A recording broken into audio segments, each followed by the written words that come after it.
Assalamualaikum warahmatullahi wabarakatuh. Di sini kita akan melaksanakan praktikum struktur perkembangan hewan yang mengamati 7 sistem dari kadal atau disebut dengan Mabuya multifasciata. Sebelum kita melakukan pengamatan, kita terlebih dahulu membius kadal dengan menggunakan alkohol 75%. Setelah kadal pingsan, barulah kita melakukan pengamatan terhadap struktur morfologi dan anatomi dari kadal. Baiklah, mari sama-sama kita tonton video berikut ini. Baiklah, yang pertama kita masuk ke sistem integumen dari Mabuya multifasciata atau kadal. Yang pertama itu ada caput, di sini caput atau kepala. Di caput ini ada yang namanya rima oris atau cela atau mulut di sini. Kita lihat di sini ada mulut. Dan setelah mulut ada nares atau lubang hidung, ada organan versus atau mata. Setelah mata ada membran timpani atau anak telinga. Di sini anak telinga. Bagian kedua yaitu ada truncus atau bagian tubuh. Truncus memanjang dan melengkung sedikit ke dorsal. Pada truncus menempel dua pasang ekstremitas. Yang pertama itu ada ekstremitas anterior bagian atas ini, lengan atas atau disebut antebrachium, dan manus telapak tangan.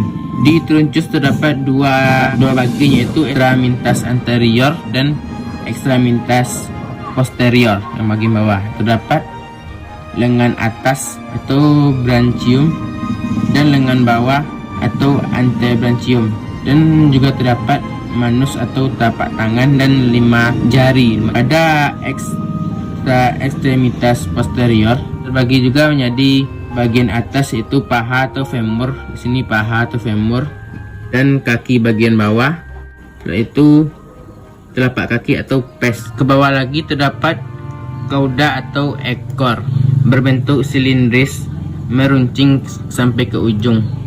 Dan di seluruh tubuh kadal ini diselimuti oleh squamae atau sisik-sisik dari zat tanduk.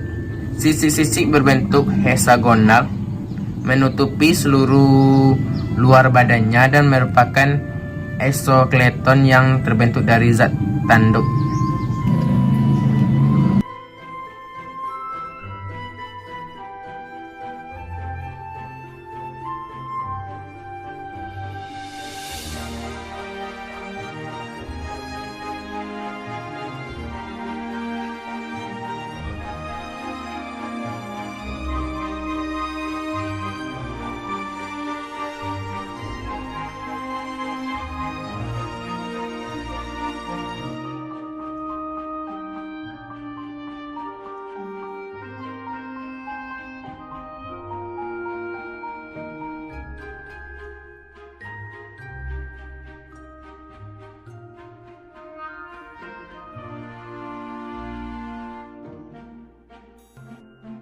Baiklah, kita sekarang masuk ke struktur anatomi dari Mabuya multifasciata atau kadal.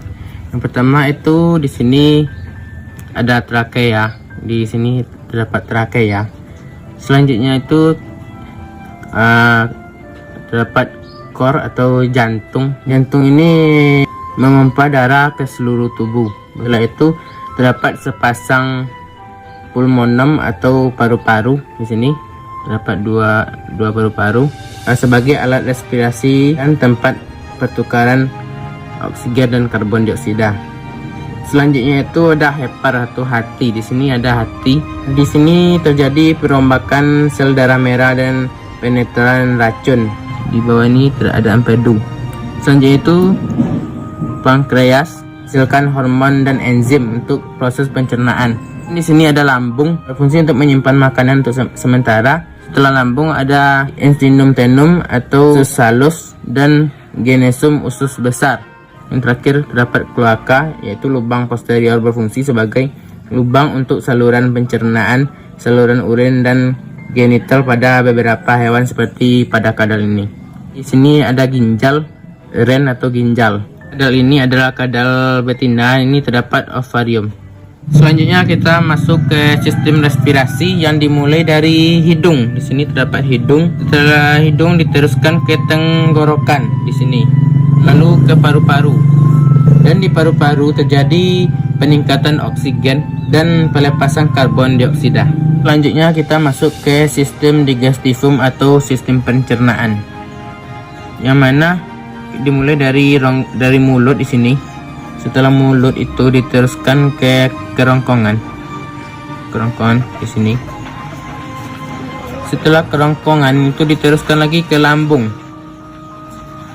dan di lambung setelah disimpan beberapa saat diteruskan lagi ke usus halus sini, usus halus.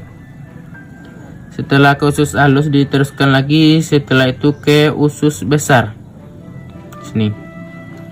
Setelah mengalami proses lagi di usus besar, maka berakhir di kloaka di sini. Selanjutnya masuk kepada sistem sirkulasi. Sistem sirkulasi peredaran darah pada reptil adalah peredaran darah tertutup dan ganda, di mana darah dari seluruh tubuh menuju ke serambi kanan, dan dari serambi kanan lalu menuju ke bilik kiri. Setelah dari bilik kiri ke bilik kanan, dan dari bilik kanan kemudian darah masuk ke paru-paru, kembali lagi ke serambi kiri, dan dari serambi kiri baru dipompakan ke seluruh tubuh. Baiklah, selanjutnya kita masuk ke sistem muskularis atau sistem otot. Terdiri dari 9 otot. Yang pertama itu ada spinalis capitis atau di bagian kepala ini, atau splenius. Di bagian bawahnya terdapat rectus capitis, dan ke bawahnya lagi terdapat costocervicalis. Dan bagian atas ini terdapat longissimus cervicocapitis, dan di bagian tengah ini terdapat iliocostalitis, dan bagian sini terdapat transversospinalis. Bagian ke bawah ini disebut external intercostalis, dan di bagian belakang ini disebut longissimus dorsi. Baiklah, selanjutnya kita masuk kepada sistem saraf. Sistem saraf pada kadal terbagi menjadi dua, yaitu sistem saraf pusat dan sistem saraf tepi. Pada sistem saraf pusat terdapat di sini otak besar. Otak besar merupakan sumber dari semua kegiatan gerakan sadar atau sesuai dengan kehendak, walaupun ada juga beberapa gerakan refleks otak. Selanjutnya itu ada otak tengah, letak di depan otak kecil dan jembatan faral. Di depan otak tengah terdapat talamus dan kelenjar hipofisis yang mengatur kerja kelenjar endokrin. Selanjutnya itu ada otak kecil atau cerebellum. Cerebellum mempunyai fungsi utama dalam koordinasi gerakan otot yang terdiri secara sadar, keseimbangan, dan posisi tubuh. Bila rangsangan yang merugikan atau berbahaya, maka gerakan sadar yang normal tidak mungkin dilaksanakan. Selanjutnya ada jembatan faral. Jembatan faral berisi serabut saraf yang menghubungkan otak kecil bagian kiri dan kanan, juga menghubungi otak besar dan sumsum tulang belakang.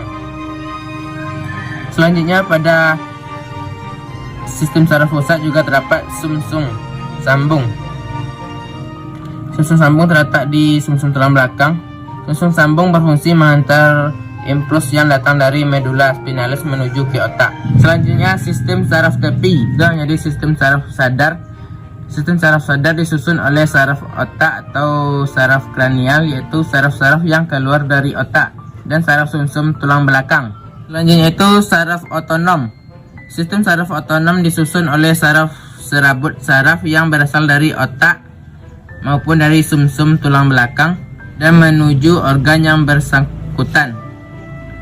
Dalam sistem ini terdapat beberapa jalur, dan masing-masing jalur membentuk sinapsis yang kompleks dan juga membentuk ganglion. Selanjutnya kita masuk ke sistem skeletal atau sistem rangka. Pada sistem rangka di kadal ini, yang pertama adalah tengkorak kepala. Di sini terdapat tengkorak kepala. Di bawahnya itu terdapat tulang belikat.